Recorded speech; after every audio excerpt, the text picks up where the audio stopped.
Aujourd'hui, à Retour sur l'investissement, moi-même, Nicolas Ray, PDG d'Emrex, je reçois Tristan Desjardins-Drouin, membre de la C6 de la Meurthe Multilogement.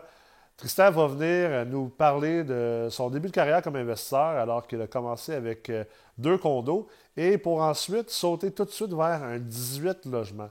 Vous allez voir, ça va être une discussion extrêmement enrichissante et je vous invite à l'écouter ou à la visionner avec beaucoup de concentration et d'écoute. Bon épisode!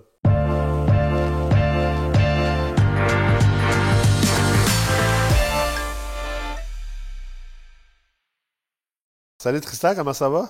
De mieux en mieux? De mieux en mieux, c'est bon? Tout le temps de mieux en mieux. J'aime ça. Et toi? Ben oui, moi ça va toujours de mieux en mieux en mieux. Exact. C'est un plaisir. Effectivement. Hey, félicitations, c'est ta première fois Première fois. à Emrex TV. Emrex TV International. Ouais, International Star. Exact. Fait que Tristan, toi, tu es...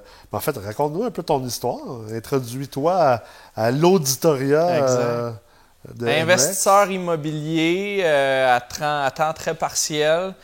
Ingénieur aussi de la construction. Donc, depuis tout le temps, là, je me suis intéressé à tout ce qui était construction. J'ai fait un parcours assez standard, là, génie civil, baccalauréat. Puis ensuite, j'ai travaillé pour des entrepreneurs, plus dans la construction bâtiment. Puis à un moment donné, bon, j'ai voulu essayer de diversifier avec l'investissement immobilier. J'avais acheté un condo quand j'étais aux études. Okay. Donc, j'avais aucun revenu à part les stages ou les revenus. Une bonne marge de crédit d'ingénieur? Non, j'avais. Non, rien. Puis là, je voulais me rapprocher de l'école. Fait que là, je me suis dit, bon, faut que j'achète. Je vais.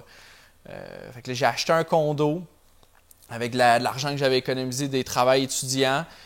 Puis là, c'était un 3 chambres au centre-ville de Montréal. Fait que là, j'ai mis des locataires dans les chambres. Moi, j'habitais une des chambres. Fait que ça m'aidait à payer l'hypothèque. J'ai fait des rénovations dedans, un petit peu côté flip, là, mettre ça à mon goût, propre. Puis ensuite, bon, là, à un moment donné, j'étais tanné de faire d'avoir des colocs. Là, je me suis acheté un autre condo que j'ai aussi rénové. J'étais allé habiter dedans. Puis là, à un moment donné, j'allais à différentes conférences de différents groupes. Puis à un moment donné, bon, il y a quelqu'un qui m'a dit, bon, fais donc le coaching là, d'un autre groupe Emrex. Donc là, j'ai fait le coaching 1 an. Après ça, dans la 2e année aussi, j'ai continué.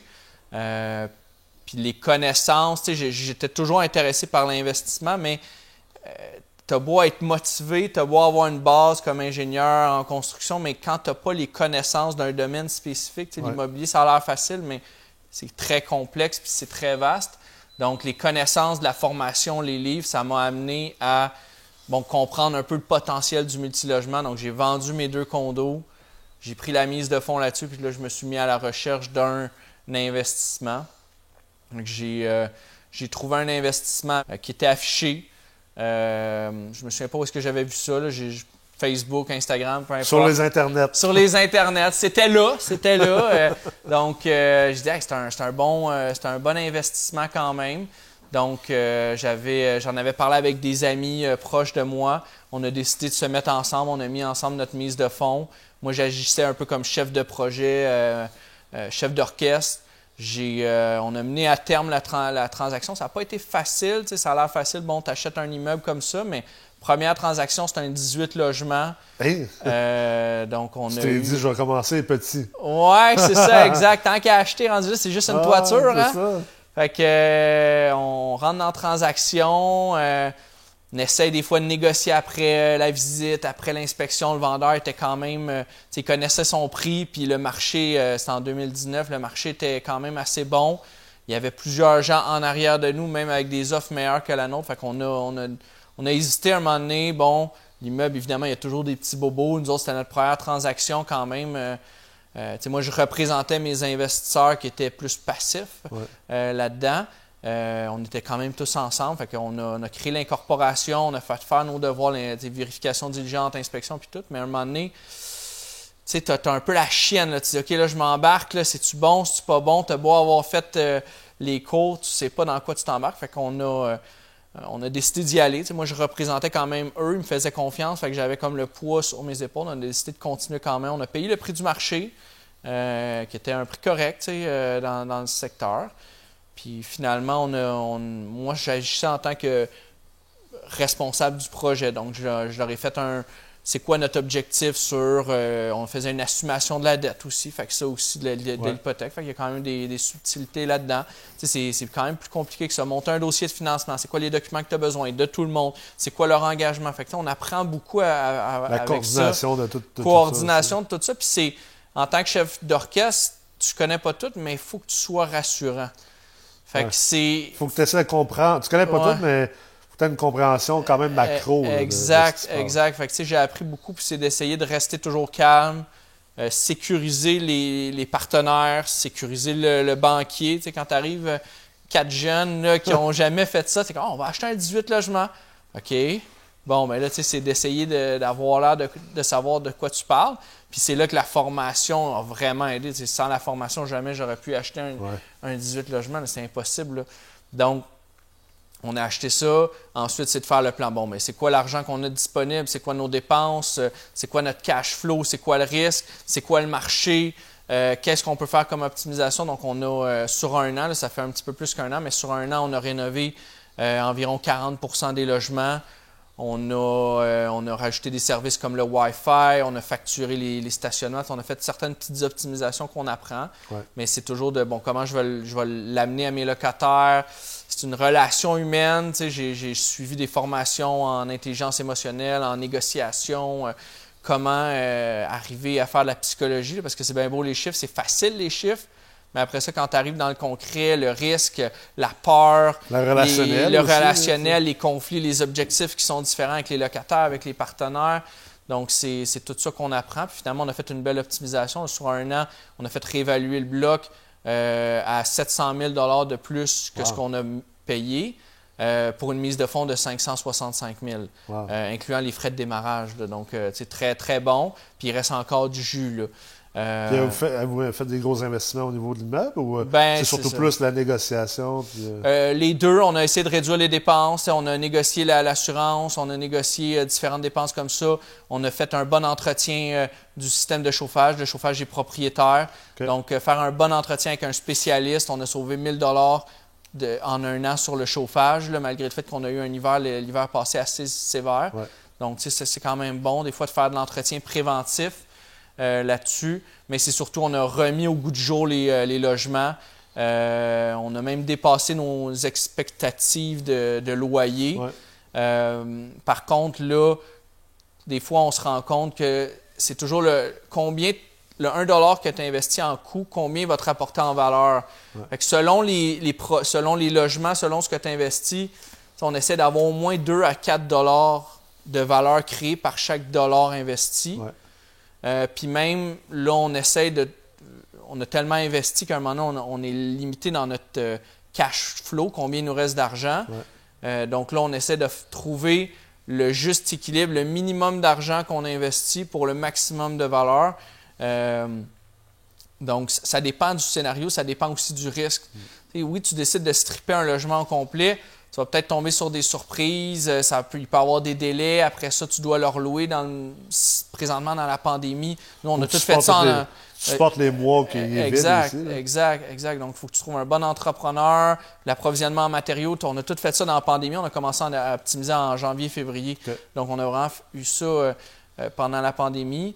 Puis ça a quand même bien été dans les circonstances. Donc, très, très content. Puis là, on continue tranquillement. On est plus sur le cruise control. Jusqu'au refinancement. Peut-être qu'on va refinancer plus tôt. On va voir avec les pénalités là-dessus. Donc, moi, je conseille mes partenaires là-dedans. On se fait des rencontres mensuelles, soit par Zoom ou sur Messenger. J'essaie de tout le temps les garder. C'est plus toi qui es sur le terrain, mais ça reste qu'ils sont impliqués.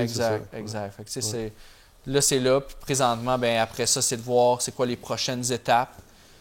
Toujours être à l'affût de deals.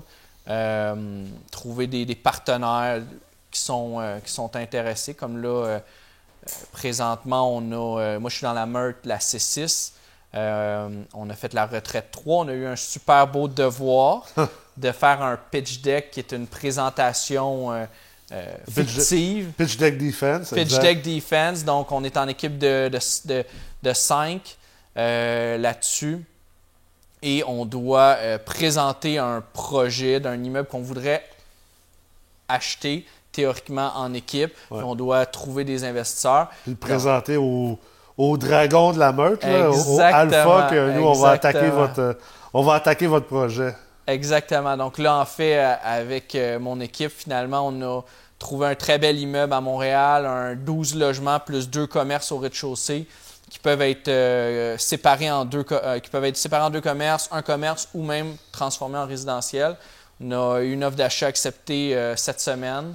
Donc, oui, on fait le devoir, mais puis en plus, vous le faites pour de vrai. On essaye de le faire pour de vrai. C'est bon. On a même déposé une offre d'achat sur un 2e immeuble cette semaine. Wow.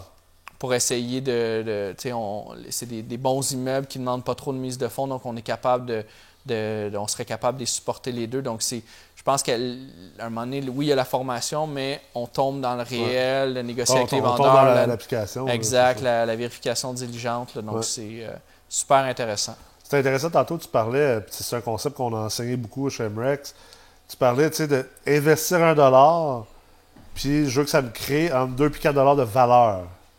Mais tu sais, ça reste que pour beaucoup de gens en immobilier, ils n'ont pas encore compris ce concept-là. Les gens sont encore pris dans un carcan de cash flow. Tu sais, les gens pensent encore si j'investis $1 en réno, combien de dollars que ça va me redonner en cash flow, dans le fond, mon augmentation de loyer? Ton retour sur l'investissement, dans combien d'années je vais récupérer mon argent?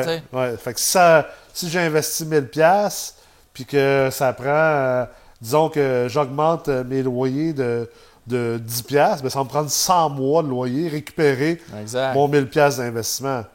Mais l'investissement aujourd'hui, ce n'est pas un domaine de cash flow comme ça l'était dans les années 90 puis 2000. C'est un domaine de création de valeur, puis encore plus dans les marchés comme tu es à Montréal.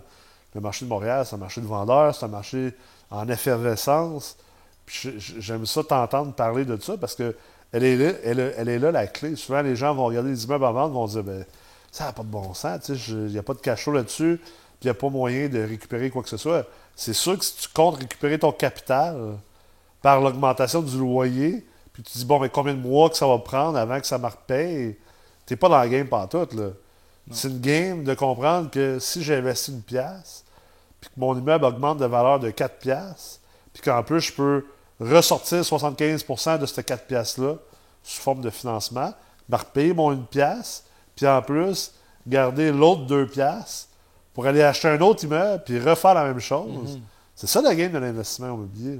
Ben, quelqu'un qui aurait un immeuble et qui ne veut pas en acheter d'autres, oui, OK, il peut jouer la game du cash flow, mais la plupart des gens, ils veulent grandir, on est jeune, on veut en acheter d'autres. Donc, il faut avoir la vision à long terme. Oui, peut-être que je vais juste récupérer en cash flow sur 5, 10, 15, 20, 5, 10 ans peut-être. Mais dans un an, je vais avoir mon refinancement, je vais récupérer mes billes, je vais racheter. C'est l'effet de levier. On utilise du financement qui va nous coûter 2, 5, 10, 15 % peu importe le type de financement qu'on paye. C'est pas mal du 1 point... un point quelque chose, mais on peut aller chercher des partenaires, on peut aller chercher du prêteur privé. Donc, il y a moyen quand même d'avoir des stratégies de financement qui coûtent un peu d'argent, mais si finalement, je fais 50 % de rendement sur mon projet puis que j'en paye 15 à quelqu'un, bien, il me reste quand même un rendement qui peut être acceptable pour certaines personnes. J'ai eu un esquisse de financement pour un projet. J'avais fait un offre d'achat sur un 40 logements. Donc, fait l'offre d'achat sur un 40 logements, hors marché, l'offre est acceptée. Je trouve des gens qui sont proches de moi qui veulent investir ou des investisseurs qualifiés. Puis, on est allé là-dessus. On a eu une esquisse de financement où est-ce qu'on pouvait avoir un financement sur 1 ou 2 ans renouvelable à 4,95 % puis finançait 65 % des rénovations. Donc, 75 % de la valeur à l'achat plus 65 % des rénovations. C'est quand même quelque chose d'intéressant comme financement qui nous permettait de faire une optimisation sur peut-être 2 ans. 40 logements, ça peut quand même prendre un certain temps. Surtout que moi, je fais ça vraiment à temps partiel avec mon travail. Donc, il faut voir un peu c'est quoi notre horizon, combien on va payer sur l'investissement en rendement. Mais il y a différentes façons de faire de l'argent. Puis moi, si j'avais pu acheter mon 18 logements avec un prêteur privé ou un partenaire financier qui me prête, même si j'avais payé 15 de rendement, finalement, si j'avais pu garder 100 du profit de 700 000, il aurait été à moi, même si j'avais payé 50 000, 100 000 d'intérêt, j'aurais fait bien plus d'argent. Ah oui, c'est clair. Ça, c'est drôle parce que, tu sais, on l'entend souvent, puis tu es plus à tes débuts en investissement immobilier, on l'entend souvent, ah, mais tu sais, mettons, le prêteur privé. Ah, mais c'est cher. Mais ça, c'est tellement important quand tu investis en immobilier de garder un esprit de mathématiques, mais d'investisseur, puis de comprendre. Tu sais, c'est pas une question de cher, c'est une question de c'est quoi le retour sur investissement. Puis drôlement, on est à l'émission Retour sur l'investissement. Là. C'est là que tu peux te rendre compte que, OK, ben mon prêt de premier rang me coûte 4 %, mon prêt de deuxième rang me coûte 15 %. Si on blende ça ensemble, ce qu'on appelle un coût moyen pondéré de capital, ben au final, mon capital nécessaire pour acheter le projet ou faire le projet, ben il me coûte 9 %. C'est quoi le profit à la fin? Ah, ben crime, le rendement sur tout ça, c'est 18 %. Ben tu as un delta de profit. Exact. Puis c'est ça que tu veux aller créer. C'est plus une question de ça m'a-tu coûté cher ou ça m'a pas coûté cher. Qu'est-ce que le projet peut me rapporter? Combien ça va me coûter pour le faire? Il reste-tu de l'argent à la fin? Oui. Bon, ben, exact. Puis toujours de le voir, c'est quoi le range de prix, de rendement qu'on va avoir? Est-ce que c'est quoi le scénario conservateur? C'est quoi le scénario réaliste optimiste? Ouais. Parce que souvent, on se met des lunettes roses, là, mais il peut y en avoir, là, les travaux coûtent plus cher, les travaux sont plus longs, on perd des mois à essayer de louer, à un moment donné, on peut se brûler en motivation. Donc, ici, si on est vraiment alerte là-dessus, on veut s'assurer que l'ensemble des partenaires d'un projet sont conscients de la plage de rendement qui s'en vient, parce que surtout si nous, on est plus des actifs, puis qu'il y a des gens qui sont plus passifs, bien, il faut être réaliste. On ne vend pas du rêve. On promet moins, on livre plus, parce que sinon, à un moment donné, ça va créer de l'insatisfaction. Puis nous, on va devoir livrer de l'insatisfaction. Puis ça ne sera pas bon pour nous. C'est la pire affaire pour développer des partenariats. Exact. C'est sûr que quelqu'un ne voudra plus être partenaire avec toi après ça. Non, puis le mot se passe à un moment donné. Là, je veux dire, en immobilier, c'est un petit monde. Puis même, ça peut aller plus loin. Même si on a des investisseurs qualifiés, ça peut être l'AMF, on peut faire faillite. Ça peut facilement dégénérer. Il y a des risques. Il faut bien faire les choses. Puis encore plus quand on commence à avoir des partenaires, ça amène un niveau de complexité et de responsabilité qui est plus grande que c'est pas à prendre à la légère. Là. Mais juste faire des partenariats, c'est hyper complexe parce que les gens ont toutes des personnalités différentes, des objectifs différents. Comment on va mettre ça dans une convention d'actionnaires? Qui fait quoi? La liste des tâches, le partage des actions. Donc, il faut vraiment prendre le temps. C'est pas juste on se met ensemble et let's go, on part. Là. Ça amène des risques, des obligations. Qu'est-ce qui arrive s'il y a un partenaire qui décède, un partenaire qui fait faillite, un partenaire qui veut se retirer? Il faut évaluer ces options-là, mais il faut être outillé avec des partenaires, des professionnels qui vont nous aider. Puis même là, des professionnels spécialisés en immobilier qui en ont peut-être déjà fait, qui vont nous donner des conseils. Mais même à ça, il faut quand même que nous, entre nous, on aille cette réflexion-là parce que le professionnel, lui, il ne connaît pas notre dynamique de groupe nécessairement. Exactement, c'est ça. Puis il ne connaît pas non plus nécessairement. Tu sais, c'est comme la fameuse question de est-ce que je devrais m'incorporer ou non? Tu sais, si tu parles à un fiscaliste, il va te répondre d'un point de vue fiscalité. Si tu parles à un juriste, il va te parler d'un point de vue de la loi.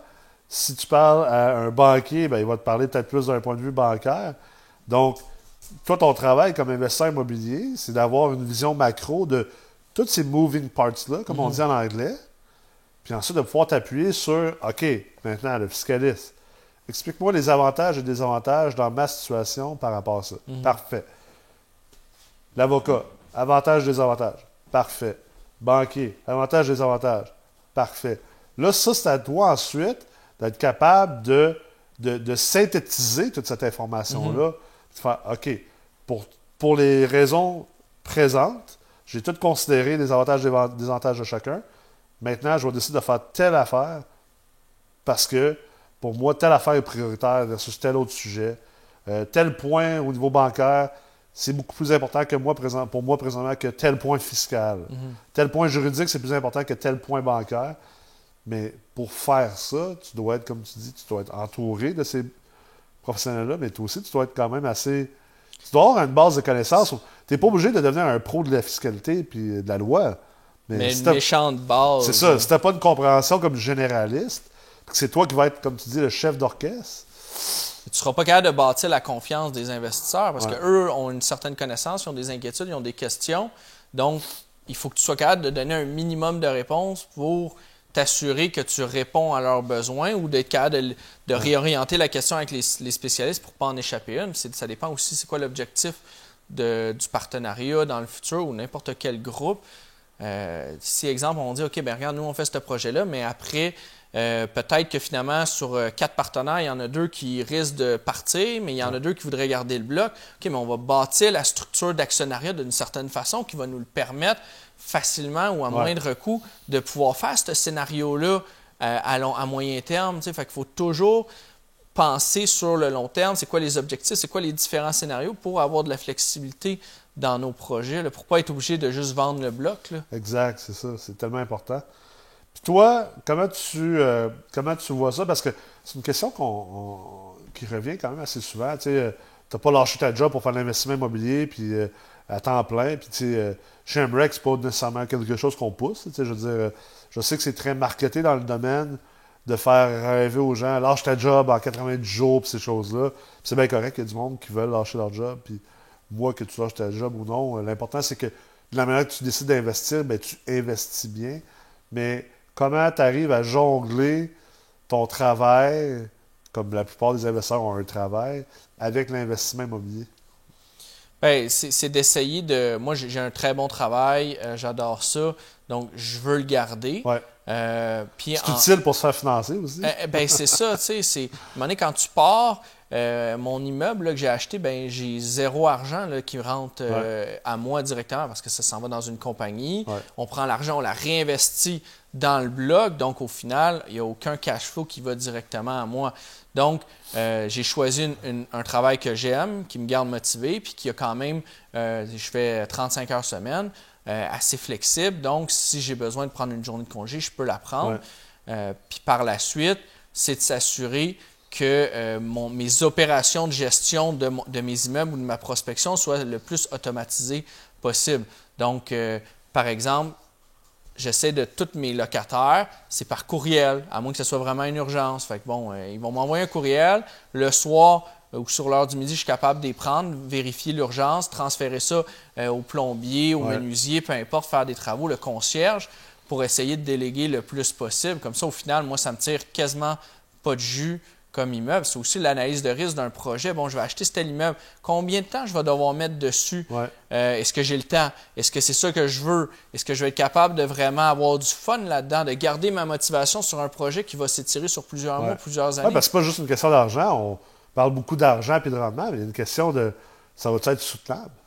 Bien, moi, je vois plusieurs gens en immobilier, là, ils partent super motivés, font leur projet, mais ils se brûlent. Puis là, après, là, ils tombent amorphes. Là. C'est ça. Donc là, à un moment donné, il faut que tu sois capable, si c'est un marathon, là, après ça, c'est de faire un projet qui va grandir assez bien pour rester, d'avoir du temps pour vouloir en acheter un autre, puis avoir le temps de commencer à faire ta prospection.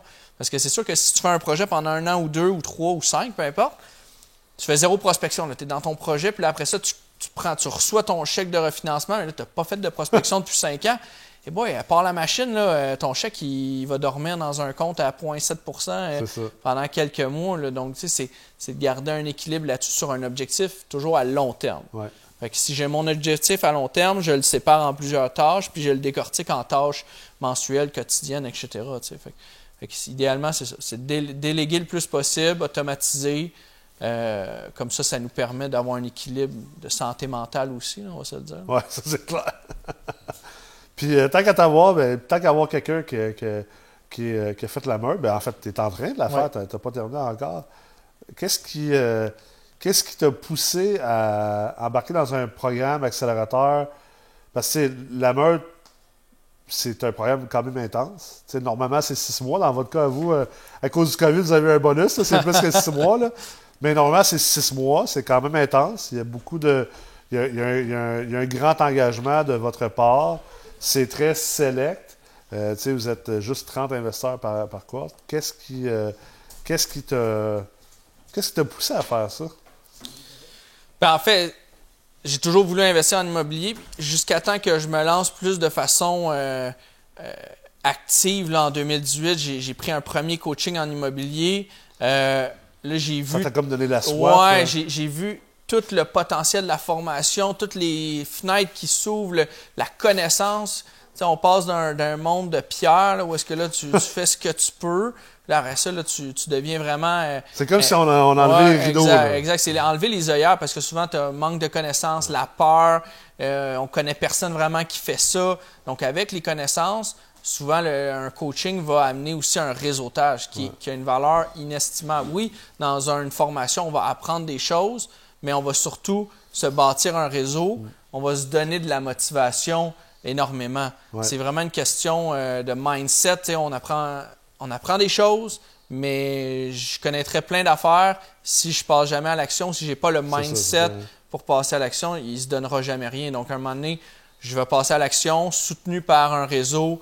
Je vais pouvoir m'appuyer sur eux. On se challenge, on se donne des conseils et tout. Donc, c'est vraiment important de s'entourer, de se garder actif pour la motivation puis le momentum. Donc, moi, depuis 2018, j'ai tout le temps été dans des 2018, 2019, 2020. Tout le temps dans l'action. Tout le temps dans des actions, des coachings, des formations. À un moment donné, il ne faut pas non plus aller dans les gens qui deviennent des groupies de la formation puis des séminaires. Là. Fait que, il faut que ça soit balancé avec de l'action. C'est clair. Fait qu'il faut un minimum de base, mais après, passe à l'action, essaye des choses, tu vas avoir des problèmes, tu vas revenir à ton groupe, puis tu vas avoir des conseils, puis tu vas grandir comme ça. C'est comme ça que tu bâtis de l'expérience. En réalité, souvent les gens font l'erreur de penser que l'expérience, ça vient juste en mangeant. Mais ça vient pas juste en mangeant, juste en faisant des actions.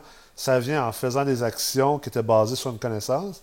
Puis après ça, en réfléchissant ou en reposant des questions, puis en continuant de croître sa connaissance maintenant par-dessus cette expérience-là. C'est là que l'expérience devient positive. Là, t'sais, heureusement, l'immobilier, je veux dire, moindrement que tu as un peu de connaissance, tu analyses le deal, tu risques quand même de faire de l'argent au bout de la ligne à long terme, mais un projet qui va te rapporter 5 % par année ou l'autre qui va t'en rapporter 60 %, bien, c'est ça. Souvent, c'est des projets qui sont longs, qui demandent beaucoup de temps, d'énergie, d'argent. Donc, quand tu t'embarques dans un projet, tu es mieux d'avoir choisi le bon. Là. C'est clair. Donc, faut se garder dans le momentum, se garder up-to-date. Les lois fiscales changent, les stratégies changent, le marché change, les régions changent. Donc, il faut tout le temps rester alerte comme partenaire actif. Puis par la suite, ben, on est Je pense que c'est ça qui est difficile comparé à la bourse. Comme, vu qu'à la bourse, tu peux... Techniquement, tu es très actif. Tu peux acheter et revendre à tous les jours sans être millionnaire. En immobilier, tu ne peux pas réellement acheter des immeubles à tous les jours. Mais tu dois rester à l'affût puis garder un pouls sur le marché, malgré que tu n'es peut-être pas nécessairement actif transactionnellement. Mais tu as des transactions à chaque jour avec ton immeuble. Est-ce que j'ai fait quelque chose pour mon immeuble aujourd'hui, oui ou non? Est-ce que j'ai reporté quelque chose dans le temps qui va me causer des problèmes? Mais c'est plus comme un opérateur que comme un investisseur boursier. Exact. Mais chaque action que tu fais a un coût, un rendement. Donc, le lien peut être un petit peu là. Parce que là, tu es pris dans un investissement qui va te prendre 1 an. Puis après ça, ce que tu fais pendant ton 1 an, c'est là que ça va te rapporter peut-être moins 10 %, plus 10 plus 100 %. C'est vraiment un hybride entre investisseur et entrepreneur parce que c'est une business au final. Là. Exact. Puis il y a toujours du risque. Ton 18 logements, c'est acheter une PME au final. Là. Exact. Il y a quand même 150 000 $ de revenus. Donc, à un moment donné, il y a des dépenses qui vont avec ça. Il y a des fournisseurs. Tu as 18 clients, tu as des partenaires qui sont pas tout à fait des employés, mais ça reste c'est tout comme. C'est des relations à maintenir à travers de ça. Exact. Fait que, on touche à tout. Là. On touche à la comptabilité, l'administration, le fiscal, la gestion des ressources humaines, la gestion des clients, la qualité. Donc, on touche à toutes les notions d'une PME. Il faut s'assurer qu'on a les connaissances pour le mener à terme puis de garder notre momentum, notre motivation et s'assurer qu'on a du fun là-dedans. Là. C'est quoi, on termine là-dessus, c'est quoi tes objectifs, mettons, court terme et long terme? comme investisseur? Court terme, là, plusieurs deals présentement. J'ai acheté des terrains aussi, donc je veux m'assurer de rester quand même focus, garder un marché, un type d'investissement le plus possible bien défini. Il faut connaître son marché, connaître dans quoi on investit pour être bon, pour être connaissant, pour ne pas acheter des mauvais deals. Puis par la suite, à long terme, ça va être de continuer à croître un parc. Avec des partenaires. Moi, j'aime bien le partenariat. Ouais. J'aime bien peut-être acheter quelque chose de plus gros comme le 40 logements qu'on voulait acheter. Finalement, ça n'a pas fonctionné à cause de l'inspection. On n'a pas réussi à convenir de quelque chose d'acceptable avec le vendeur. Mais on était 2 partenaires actifs probablement. Okay. Donc, à 2, je trouve que pour quelque chose de plus gros, on peut s'aider, se remplacer, se motiver, se séparer les tâches pour être sûr que chacun a des spécialités. Puis, on a toujours une redondance. S'il arrive quoi que ce soit, quelqu'un qui a un enfant, quelqu'un qui est malade, quoi que ce soit, qui part en vacances. L'autre personne peut venir compenser. Là. Exact. Donc, c'est toujours l'analyse de risque, la redondance, s'assurer que tant qu'à faire un projet, on peut le faire plus gros. Moi, j'ai commencé avec un 18. La plupart des gens commencent souvent avec des petits plex. Moi, en fait, j'ai commencé avec des condos même. Ouais, c'est vrai. Mais chacun son rythme. Il faut être patient, mais commençons à quelque part. Puis ensuite, les gens ils vont au rythme qui fait leur confort d'investissement. Puis comme n'importe quel investisseur à la bourse, ils ont leur tolérance au risque qui vient aussi avec leur niveau de connaissance. C'est clair. Merci beaucoup d'avoir été là aujourd'hui. Ça passe vite, déjà une demi-heure. Exact. Puis je te souhaite beaucoup de succès. Merci. Puis j'espère que les gens qui ont été à l'écoute aujourd'hui vont trouver quelque chose d'intéressant pour eux-mêmes dans leur carrière d'investisseur. Puis merci encore d'avoir été là. J'espère que vous avez apprécié cet épisode de Retour sur l'investissement. Et si ce n'est pas déjà fait, bien sûr, abonnez-vous à la chaîne YouTube d'Emrex ou bien sûr à une de nos chaînes podcast. Et je vous invite à continuer à nous suivre autant sur les réseaux sociaux que sur le e-campus du Collège Emrex au www.formationenlignemrex.com. Merci beaucoup et à la prochaine. Je vous ai créé un cours sur les principes d'arbitrage et de création de valeur en immobilier multilogement. Parce qu'ultimement, une des plus belles choses qu'on peut faire avec les blocs appartements, c'est créer de la valeur à partir de presque rien. Peu importe la mise de fonds que vous avez, peu importe la richesse de votre famille ou la pauvreté dans laquelle vous avez été élevé. Plus que vous allez être capable d'apprendre et de maîtriser les principes d'arbitrage, trouver des endroits où il y a de la valeur cachée, plus que vous allez être capable de créer de l'équité, de la valeur nette et donc ensuite pouvoir profiter du cash flow de vos immeubles.